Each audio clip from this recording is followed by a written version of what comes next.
নমস্কার বন্ধুরা, সিজলিং 60 রেসিপিতে আপনাদের সবাইকে স্বাগত। আজকে একটা নতুন রেসিপি শেয়ার করব, চিংড়ির ঝাল ভুনা। এই রেসিপিটা কিন্তু আমার মা ঠাকুমাদের কাছ থেকেই শেখা। প্রথমে 250 গ্রাম বাগদা চিংড়ি ভালো করে ধুয়ে পরিষ্কার করে নিয়ে তাতে নুন হলুদ মাখিয়ে প্রায় আধা ঘন্টার জন্য রেখে দিতে হবে। তোমাদের হাতে সময় না থাকলে তোমরা 5-10 মিনিটও রাখতে পারো। ম্যারিনেশন হয়ে গেলে এবার কড়াইতে সর্ষের তেল গরম করে নিয়ে তাতে একে একে মাছগুলোকে ভেজে নিতে হবে। বাট এখানে দেখতে হবে যেন খুব বেশি ভাজা না হয়ে যায়, তাহলে কিন্তু মাছটা ছিবড়ে হয়ে যাবে। হালকা আছে একটু নাড়িয়ে চাড়িয়ে নিয়েই মাছগুলোকে আমরা একটা অন্য পাত্রে তুলে রাখবো। এই সেম তেলের মধ্যেই কিন্তু বাকি রান্নাটা আমরা করব, বেশি তেল এখানে ইউজ করছি না। কিছুটা জিরে এবং শুকনো লঙ্কা ফোড়নে দিয়ে 1 কাপ মতো পেঁয়াজ কুচি এখানে দিয়ে দেব। পেঁয়াজ কুচিগুলোকে ভালোভাবে নাড়াচাড়া করে নিয়ে ভাজতে হবে, যাতে সব পেঁয়াজ একসাথে ভালোভাবে কুক হয়ে যায়, এবং অবশ্যই হালকা আঁচে ভাজতে হবে, না হলে পেঁয়াজ পুড়ে যাবে।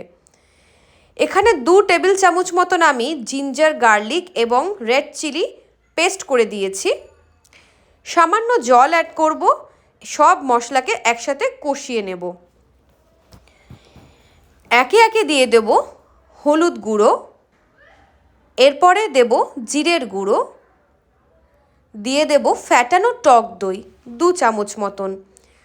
আবারও সব মশলা ভালোভাবে নাড়িয়ে চাড়িয়ে কষিয়ে নিতে হবে। এই পর্যায়ে অ্যাড করে দেব শুকনো নারকেলের পাউডার। এটা তোমরা এমনি নারকেল দিয়েও করতে পারো, আমার কাছে নারকেল অ্যাভেলেবেল ছিল না, তাই আমি শুকনো নারকেল ব্যবহার করেছি।